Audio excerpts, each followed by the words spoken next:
Hola, mi nombre es Elio Iglesias. Gracias por acompañarnos en la serie de este mes. Nos gustaría saber cómo Dios está obrando en medio de nosotros y cómo tu vida ha sido transformada por Dios a través de lo que está haciendo aquí en la Iglesia Nuevo Horizonte.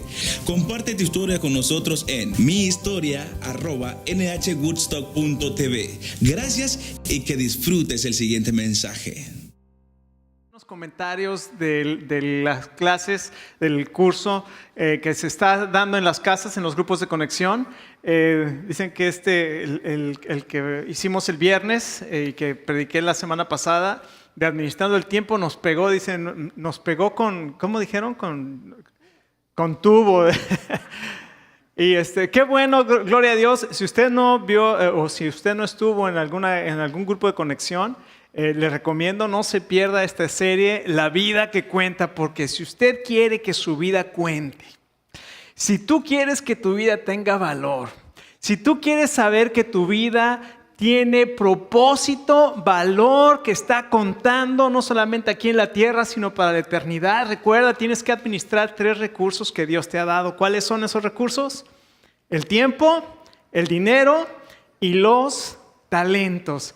Así es que nosotros queremos ser buenos administradores del tiempo, el dinero y los talentos. Y déjame preguntarte esta tarde, así empezando el mensaje de hoy.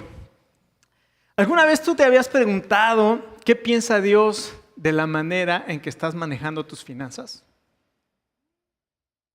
¿Qué piensa Dios de la manera en que hoy tú estás manejando tus finanzas? ¿Crees que Dios puede confiar en ti el aspecto del manejo de las finanzas? ¿Tú qué piensas? ¿Crees que Dios está contento de la manera que estamos o que tú estás y que yo estoy manejando las finanzas? Cuando hablamos del tema del dinero, comienza la incomodidad, ¿verdad? A nosotros nos gusta que nos digan o que nos quieran quitar el dinero que con tanto trabajo logramos. Y entonces comienza la incomodidad. Es como ir al doctor. Les voy a contar un poquito, no les voy a contar detalle, no puedo contarles el detalle, pero les voy a contar lo que pasó el año pasado que fui al doctor a hacerme, de hecho en octubre tengo que hacer mi chequeo anual. Y llegué al doctor, ¿verdad? En aquel entonces estaba corriendo 10 kilómetros cada tercer día, por lo menos 3 veces a la semana. Corriendo 10 kilómetros, tratando de comer sano, ¿verdad? Hoy he perdido esa disciplina. Bueno, no tanto, pero ya no es lo mismo, ¿verdad? Y yo llegué al doctor comiendo ensaladas, ¿verdad? Y evitando el azúcar y la grasa y todo ese tipo de cosas. Llegué al doctor y me hizo mis análisis de sangre, todo lo que tiene que hacer. Y al otro día tuve que ir ya a mi cita. Llegué y entonces empezó a ver los análisis de sangre y me empezó a decir, usted está alto en colesterol, está subido de peso, tiene las enzimas muy altas de no sé qué, tiene esto, tiene aquello. Y yo me sentía re bien antes de ir al doctor y acabé saliendo enfermo. O sea, ¿cómo es que uno llega al doctor sano y sale enfermo? ¿Usted lo puede creer? ¿Sabe qué pasó ese día? Esa doctora me hizo enojar. ¿Escuchó lo que dije? Esa doctora me hizo enojar. Los que estuvimos en la clase, en la conferencia de matrimonios donde vimos emociones, ¿qué dijimos del que me hace enojar? Nadie tiene el control de tus emociones. Nadie te puede hacer enojar, tú tienes el control de tus emociones. Escucha, el manejo del dinero es similar. ¿Quién controla tus emociones? ¿Quién controla las emociones? ¿Tus emociones a ti o tú a tus emociones? ¿Quién controla tu vida? ¿Tus emociones o tú controlas tus emociones? En el tema del dinero, ¿quién controla tu vida? ¿El dinero te controla a ti o tú tienes control sobre el dinero? Entonces, cuando nosotros comenzamos a hacernos estas preguntas, vamos a descubrir cosas muy interesantes en nuestra vida. Cuando me cuesta dar, cuando me incomoda el tema del dinero, tal vez es porque el dinero te controla a ti y no porque tú estás controlando el dinero. El tema del dinero es algo que a todos nos afecta. Y vamos a ver qué dice la palabra de Dios en Mateo capítulo 6. Vamos a ponernos de pie un momento y vamos a abrir nuestra Biblia en Mateo capítulo 6. Vamos a leer algunos versículos ahí en el verso 21, en el verso 19. Vamos a leer estos versos.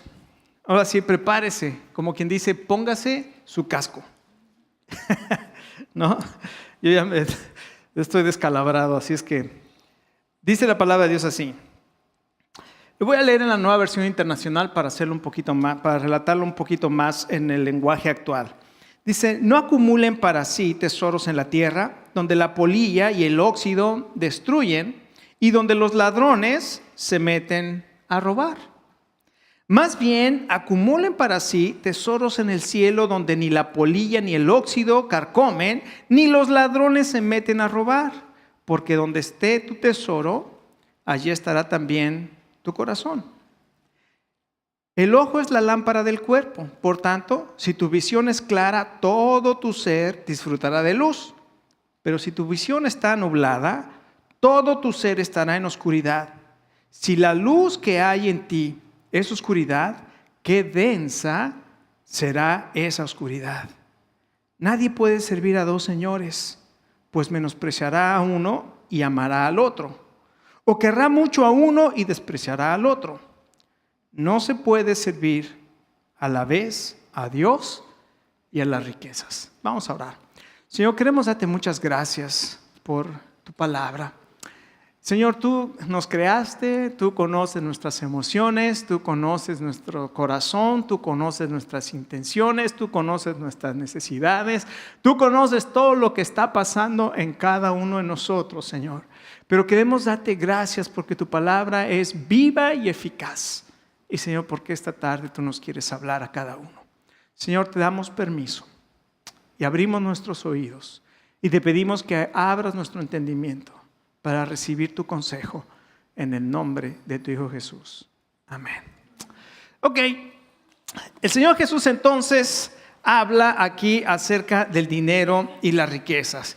Y el tema del dinero y el tema de las riquezas y el tema de las posesiones es muy personal para todos nosotros, pero también no solamente es personal porque nos afecta. Todos nosotros necesitamos dinero para vivir. Tengo que pagar el préstamo, el mortgage, ¿no? ¿Cómo se llama en español? La hipoteca.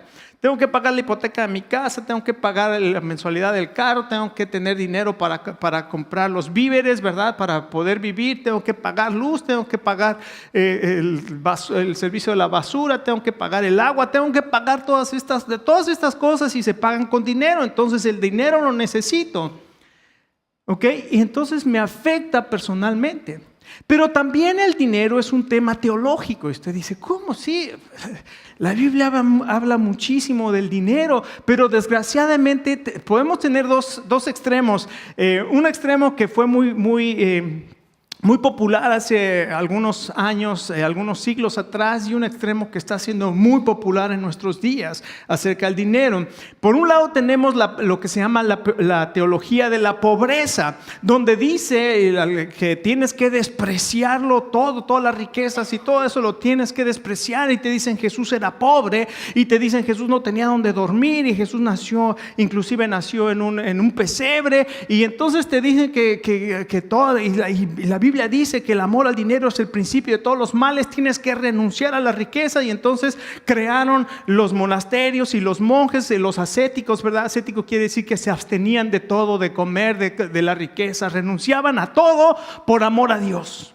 Y entonces cuando tú renunciabas a todo por amor a Dios, wow, qué tremendo, esta persona es sumamente espiritual. Pero le voy a decir un problema que tenían esas personas: creían que el cielo lo ganaban por méritos, y el hacer eso los iba a acercar más a Dios, lo cual es un error teológico, porque la única manera que podemos acercarnos a Dios es a través de la fe en Jesucristo. No hay otra manera. No importa que desprecies las riquezas, tú no te puedes acercar a Dios a menos que tengas fe en Jesucristo, en lo que Él hizo hizo en la cruz. Él pagó por nuestros pecados en la cruz. Por el otro extremo, tenemos la teología de la prosperidad. Entonces, la teología de la pobreza, pero ahora tenemos la teología de la prosperidad. Y hay muchos maestros y muchos profetas y apóstoles que andan por ahí en la televisión predicando y enseñando de la prosperidad, donde te dicen que mientras tú tengas fe, declares con tu boca y pongas una lana, bueno, así le decimos en México, ¿eh?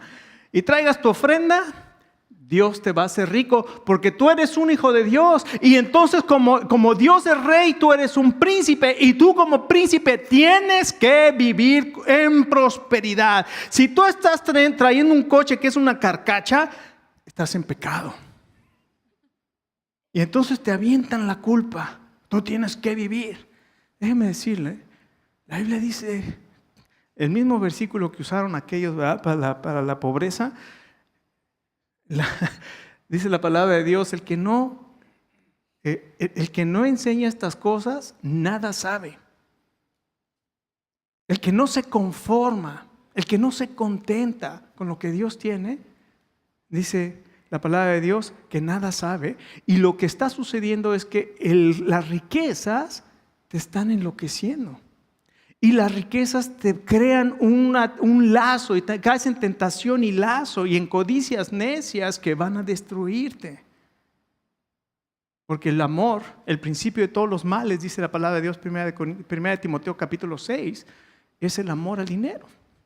Entonces, por un lado la pobreza, por otro lado la prosperidad. Y lo que nosotros tenemos que entender es que la Biblia y el Señor Jesucristo enseñan propiamente, o es la teología bíblica del manejo y la administración de las finanzas. El Señor Jesús habló muchísimo acerca de las finanzas. El Señor Jesús habló muchísimo acerca de las posesiones porque las necesitamos todos los días. Y Él quiere asegurarnos que nosotros entendemos cuál es el propósito de las posesiones, de las finanzas, del dinero, de las riquezas. ¿Para qué Dios da las riquezas? En los evangelios, por ejemplo, 16 de las 38 parábolas hablan del uso del dinero. En los evangelios, 288 versículos, es decir, uno de cada 10 versículos se refiere al dinero. Por ejemplo, se hablan 500 veces sobre la oración. Hay 500 versículos que hablan específicamente de la oración. Hay menos de 500 versículos que hablan de la fe. Pero hay más de 2000 versículos que hablan del dinero y las posesiones. ¿Se da cuenta qué tan importante es para Dios el uso de las finanzas, el uso correcto de las finanzas? Y escuche, el Sermón del Monte es el sermón más impresionante que se ha escuchado en esta tierra. Nadie ha podido llegar al corazón, a la necesidad de la persona, a ofrecer esperanza, a traer paz, a llegar al corazón, a la necesidad de cada uno, sino el Señor Jesucristo en ese Sermón del Monte. Ni Buda, ni Gandhi, ni ninguno de los grandes iniciados ha podido llegar con un mensaje más profundo que ese mensaje que está en Mateo 5 al 7 en el Evangelio. Y en ese Evangelio es lo que acabamos de leer, habla de las bienaventuranzas y dice: bienaventurados los pobres en espíritu, bienaventurados los que tienen hambre y sed de justicia. Habla de la conducta, dice: tú oíste que fue dicho no matarás, pero yo te digo, si tú llamas necio, fatuo, si se te atraviesa uno ahí cuando vas manejando y lo insultas, eres culpable de asesinato. Oíste que fue dicho no cometas adulterio. Yo te digo, si tú volteas a ver a una mujer para codiciarla en tu corazón, has adulterado. El Señor Jesucristo llegó al corazón, dice, porque del corazón salen los malos pensamientos, los adulterios, las fornicaciones, sale del corazón. El Señor Jesucristo fue a la necesidad del corazón y no solamente se refiere a lo exterior. Y Él sabe lo que hay en nuestro corazón con respecto al manejo del dinero, al manejo de las finanzas. Así es que ahí el Señor Jesucristo habla en estos versículos que leímos, habla de 3 principios. Vamos a ver 3 principios para que tú puedas dominar el dinero y no que el dinero te domine a ti. ¿Estás listo para recibir 3 consejos del Señor Jesucristo, de aquí de su palabra, para que tú puedas dominar el dinero y no que el dinero te domine a ti? Ahí está el primero. Versículos 19 al 21 que acabamos de leer comienza diciendo: no acumules para ti tesoros en la tierra, donde la polilla y el óxido destruyen y donde los ladrones se meten y roban. Dice, más bien, acumula para ti tesoros en el cielo. Déjame hacer una pregunta. ¿El Señor Jesús está en contra de que acumules tesoros? ¿Qué dice? Acumula tesoros, ¿verdad? ¿What? Sí, ¿dónde debes acumular tesoros? Es el problema. Acumula tesoros en el cielo. Entonces, el primer principio que vamos a aprender para dominar el dinero: pon tu tesoro en las cosas eternas. Pon tu tesoro en las cosas que son eternas. Fíjate, el Señor no habla aquí de dinero. No se está refiriendo al dinero. La palabra que utiliza es una palabra griega muy interesante. La palabra griega aquí es la palabra tesoros. ¡Vámonos! Sé mucho griego, ¿verdad? Qué curioso, pero de ahí viene esa palabra, la palabra tesoros. Y lo que quiere decir tesoros es lo que es valioso para ti. Entonces tú puedes pensar, yo no tengo dinero, pero tu Dios y lo que consideras valioso es tu carro, porque qué carrazo tienes, ¿no? Tú checa mi chequera, no tengo dinero, pero pues porque todo lo estás invirtiendo a ese carro, ¿no? Tu casa se convierte en tu Dios. Tu casa es todo, todo lo que vives es para tu casa, para tu carro, para tu esposa. Gente que no, yo no puedo, ¿cómo que me voy a vestir con zapatos de Walmart? No, yo tengo que ir con zapatos, no, tengo que usar ropa fina, de marca, pura ropa de diseñador. ¿Por qué? Porque tú sientes que eso te da valor. Estás en el engaño de que eso te da valor, eso te da personalidad, y eso no te da absolutamente nada, sino solamente descubre tus inseguridades, porque cuando tú no tienes nada de eso no eres nadie, te sientes nadie. Y qué terrible. Entonces el Señor dice: no acumules tesoros en la tierra. Más bien dice: produce y atesora, pero tienes que acumularlos en el lugar adecuado. ¿Por qué? Porque tú, cuando traes tus tesoros al lugar adecuado, entonces vas a tener un buen sentido, vas a tener sentido de satisfacción, vas a tener sentido de propósito, vas a tener sentido de que lograste algo y no un sentido de miseria y de que algo te hace falta. Porque aunque acumules y tengas todo lo que quieras y te vistas con las marcas que tú quieras, en el fondo hay miseria en tu corazón y necesitas todas esas cosas para darle sentido a tu vida, y nunca vas a quedar saciado. Vas a seguir comprando más ropa y vas a seguir buscando carros más caros y casas más grandes, y no vas a poder estar saciado. ¿Por qué? Porque el Señor Jesucristo lo dice claramente. ¿Qué pasa con los tesoros? Los tesoros que tú acumulas en la tierra, escucha, se pierden. Todos los tesoros que tú acumules en la tierra se pierden. Por eso el primer consejo que da el Señor Jesús en cuanto al tesoro es que si tú los pones en la tierra, se van a destruir, van a desaparecer. Y entonces da el ejemplo de la polilla y de los ladrones. Ahora, en aquel entonces tenemos que entender el contexto, ¿verdad? En aquel entonces la gente utilizaba ropa de lana, y la lana era lo más costoso. Es donde había que poner la lana. La lana era lo más costoso, pero había polillas. Usted sabe cuál es esa palomita que vuela en las noches, ¿verdad? Y se para en la ropa y deja unas larvas. Y esas larvas se comen la ropa.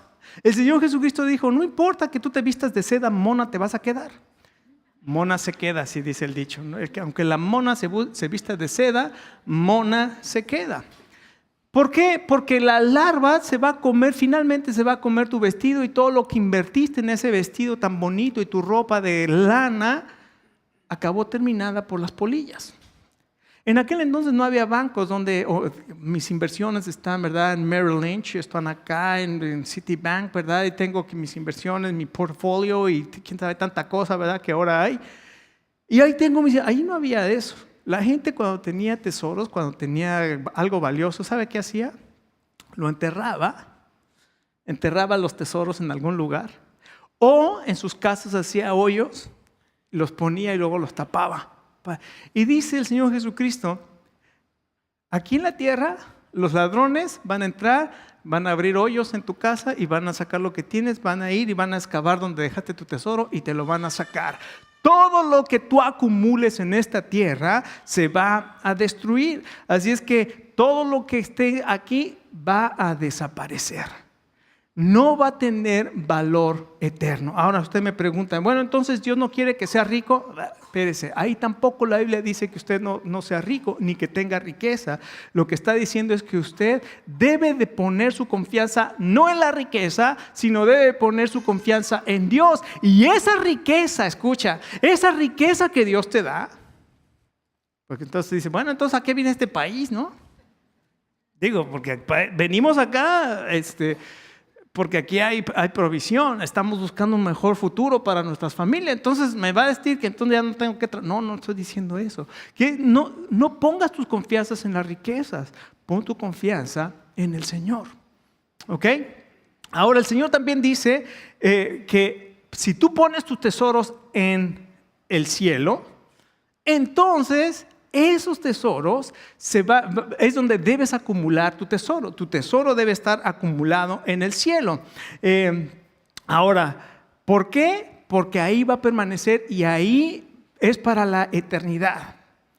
Hay una historia donde dicen que un hombre había trabajado muchísimo para juntar $1,000,000. O sea, que él se puso la meta, voy a trabajar durísimo para juntar $1,000,000. Y trabajó durísimo durante muchos años hasta que finalmente llegó a su $1,000,000, pero ya su salud ya estaba muy mal. Y no pasa así, echamos 3 trabajos, casi no dormimos, ¿verdad? Y finalmente juntamos para algo y ya estamos bien enfermos para disfrutar. Entonces tenemos que ir al doctor y todo lo que gané en 30 años me lo aviento en 3 días en el hospital. ¿No es verdad? Bueno, este señor juntó su $1,000,000 y le dijo a su esposa, quiero que me prometas. Trabajé muchísimo por este $1,000,000. Quiero que me prometas que cuando me muera me vas a poner todo mi dinero conmigo. Las mujeres ya están haciendo planes, ¿verdad? ¿Cómo le voy a hacer? Pero esta mujer era una mujer fiel, no como otras. Esta mujer era fiel a su marido y dijo, claro que sí, esposo mío. Como dice la Biblia, Sara llamaba Señor a Abraham. Claro que sí, mi Señor. Entonces se murió el millonario y la mujer cumplió su promesa. Le escribió un cheque de $1,000,000 y se lo puso en el cofre y ya se lo enterraron y ella cumplió su promesa, pero se quedó con la... Ahora...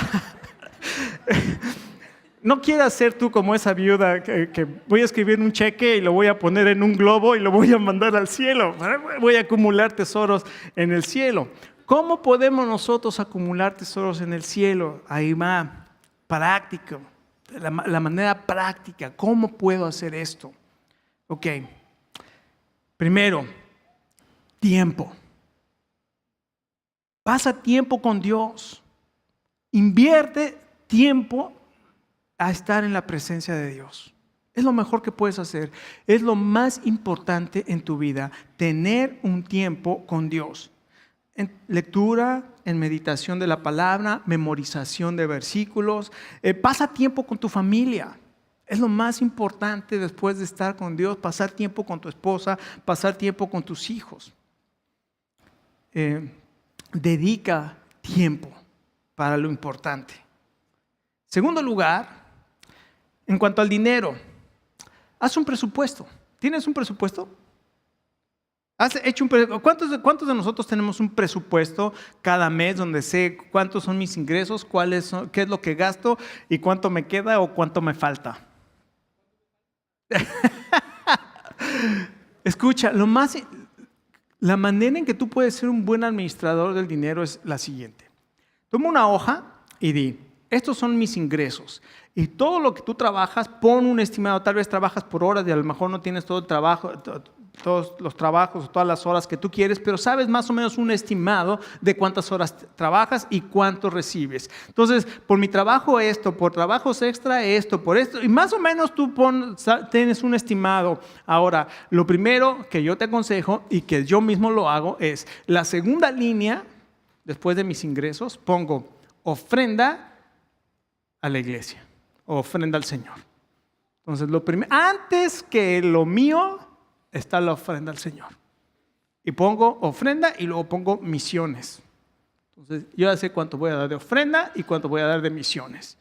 Y después ya, ahora sí, gastos de la casa, o sea, todo lo que le doy a Lina, ahí está, y me empiezo a sentir desangrado. No es cierto.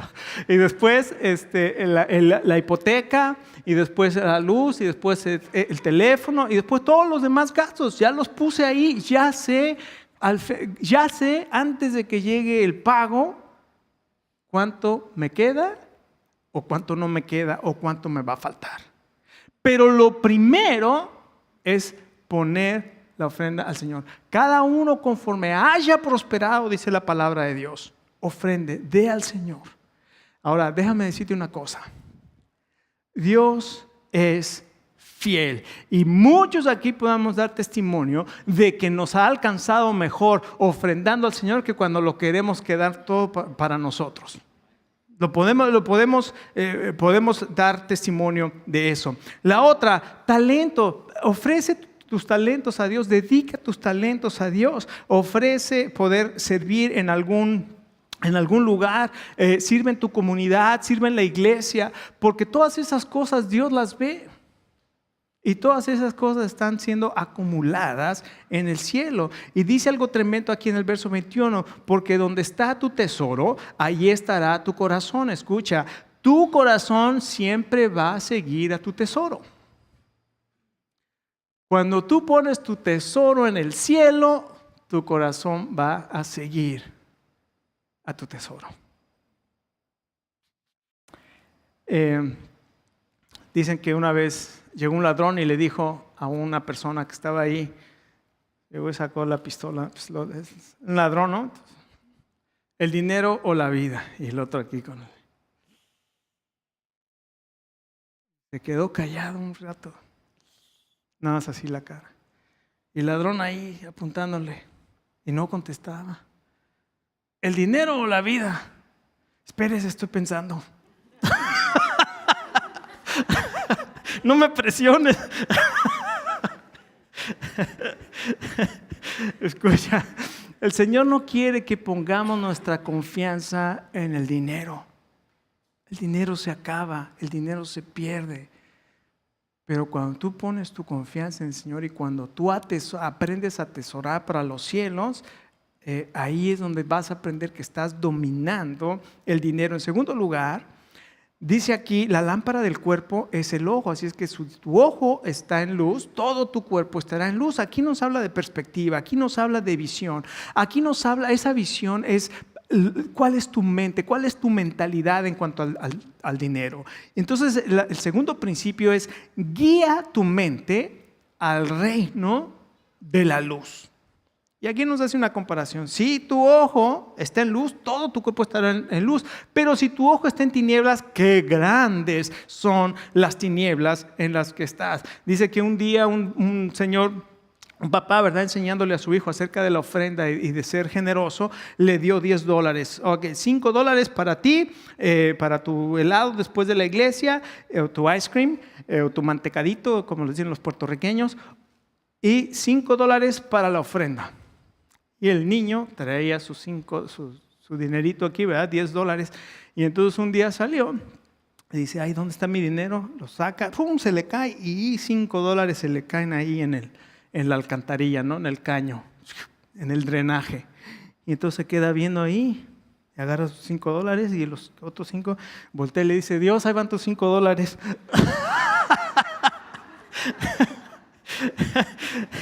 Y esta historia revela la visión que nosotros tenemos del dinero. ¿De quién es el dinero? ¿De quién es el dinero? Sí, esos eran del Señor, pero los que traes aquí también. O sea, que como es de Dios, dáselo a Dios. Así es que en la realidad, el dinero es una prueba para nosotros, para saber quién es Dios en tu vida. ¿El dinero o Dios?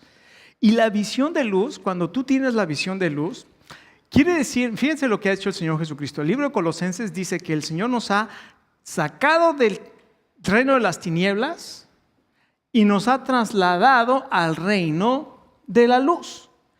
Ahora nosotros somos hijos de luz. Y como hijos de luz, ahora yo sé que todo le pertenece a Dios. Y entonces, si todo le pertenece a Dios, una vez llegó un hermano, ¿verdad? Predicó de los diezmos y las ofrendas, y al final del sermón se paró ahí atrás el pastor, ¿verdad? Y fue despidiéndose de todos los hermanos. Y un hermano le dijo: pastor, ahora ya entendí que nada es mío, que todo es del Señor. Y le dice: entonces ya va a ofrendar. Y dice: ¿cómo cree que voy a dar algo que no es mío?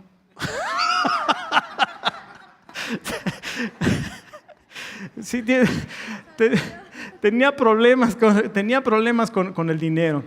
Entonces recuerde, nada es nuestro, todo es de Dios. Lo que somos y lo que Dios ha hecho en nosotros es administradores de lo que es de Él. Piense, usted todas sus posesiones, su casa, su carro, su trabajo, su negocio, todo es de Dios y usted es el administrador de lo que Dios le ha dado. Y ahí su visión es una visión de luz, está llevando su mente al reino de la luz. Pero el reino de las tinieblas es una visión donde la característica es la envidia, la característica es la avaricia, donde la característica es el querer más, el amontonar, el nunca estar saciado. Esa visión te ciega, el tesoro, el dinero te ciega. La parábola del sembrador, ¿se acuerda? El Señor Jesucristo dijo que pone la palabra y esa palabra germina, pero cuando empieza a crecer, comienza a crecer entre espinos. Y dice, entonces los espinos la ahogan y no puede producir. Y le preguntaron: Señor, ¿qué quiere decir eso? Dio 4 clases, ¿no? Pero esa dice, cuando cae la semilla, germina y comienza a crecer. Pero el engaño de las riquezas y la codicia ahoga esa semilla y no la deja producir. Nosotros podemos ser fácilmente engañados por la riqueza, pensando que la riqueza va a traer paz, seguridad a nuestra vida. Escucha, el único que puede traer paz y seguridad y satisfacción a tu vida es el Señor Jesucristo. Yo soy el pan de vida, yo soy la luz del mundo. El que tenga sed, venga a mí y beba. El Señor Jesucristo es nuestra satisfacción. Y finalmente, esta parte práctica, ¿qué tipo de visión crees que estás ejercitando hoy? ¿La visión de luz o la visión de tinieblas? La enseñanza del Señor Jesucristo para cada uno de nosotros es: pon tu tesoro en el reino de los cielos, en las cosas eternas, y lleva tu mente al reino de la luz. Y en tercer lugar, el tercer principio: lleva tus afectos a amar a Dios. Versículo 24 dice: nadie puede servir a 2 señores. Menospreciará a uno y amará a otro, o querrá mucho a uno y despreciará al otro. No se puede servir a Dios y a las riquezas. Entonces, aquí claramente, escucha, esto no lo digo yo. Y si lo digo yo, no tiene valor.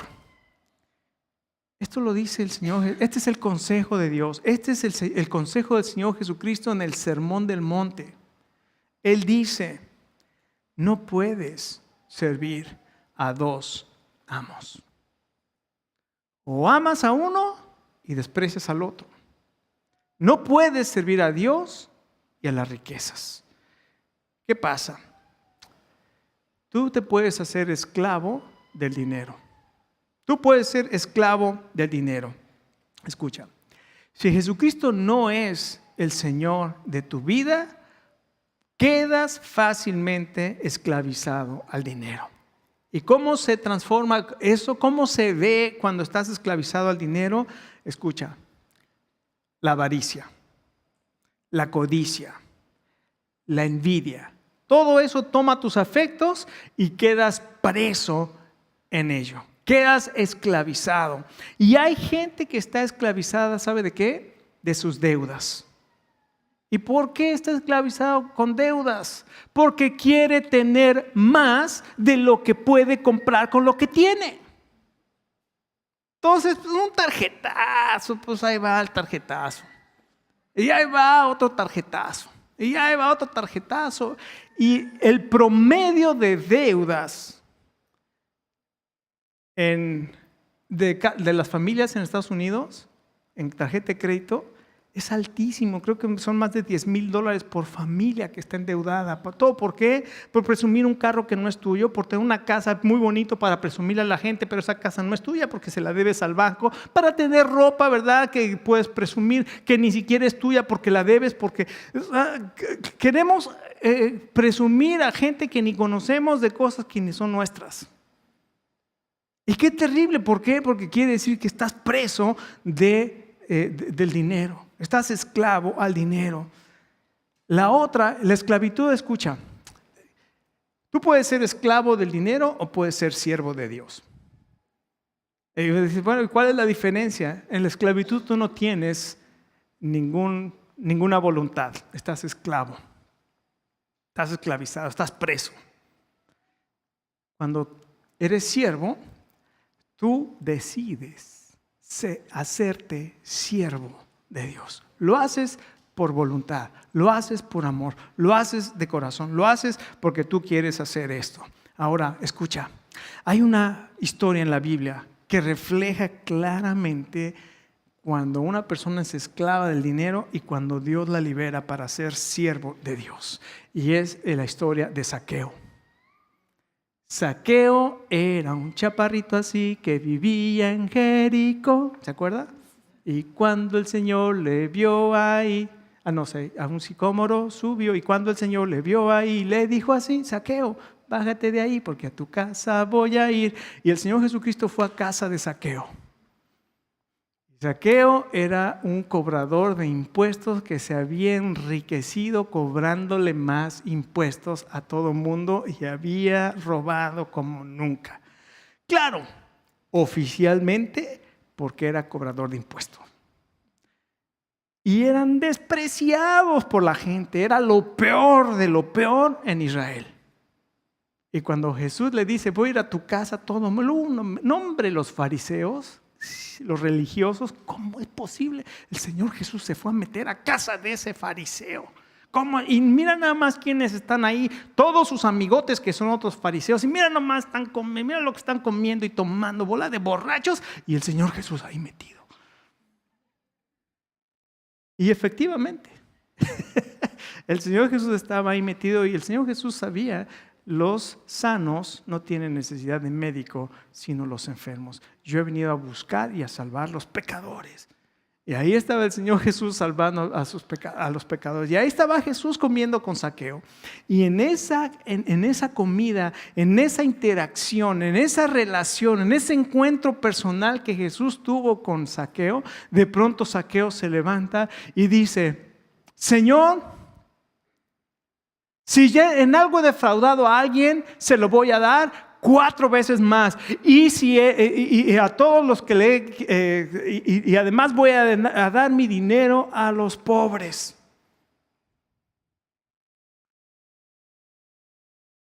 El Señor Jesús volteó y dijo: hoy la salvación ha llegado a esta casa. Porque el Hijo del Hombre vino a buscar y a salvar lo que se había perdido. Zaqueo estaba esclavizado por el dinero, pero su encuentro con el Señor Jesús lo liberó y dijo: esto que antes era mi pasión, ahora lo voy a dar a los pobres, y ahora voy a regresar a los que les robé, les voy a regresar 4. Y como tenía el registro de a quién le había cobrado, fue y le dio nada de que a ver si vienen a cobrar. No, sabía quién y fue y se los pagó. 3 principios que aprendimos el día de hoy para dominar el dinero. ¿Cuáles fueron? ¿Se acuerdan? Pon tu tesoro ¿en dónde? Pon tu tesoro en el lugar correcto. Segundo, guía tu mente al reino de la luz. Y tercera, lleva tus afectos, tu corazón, tu amor a amar a Dios.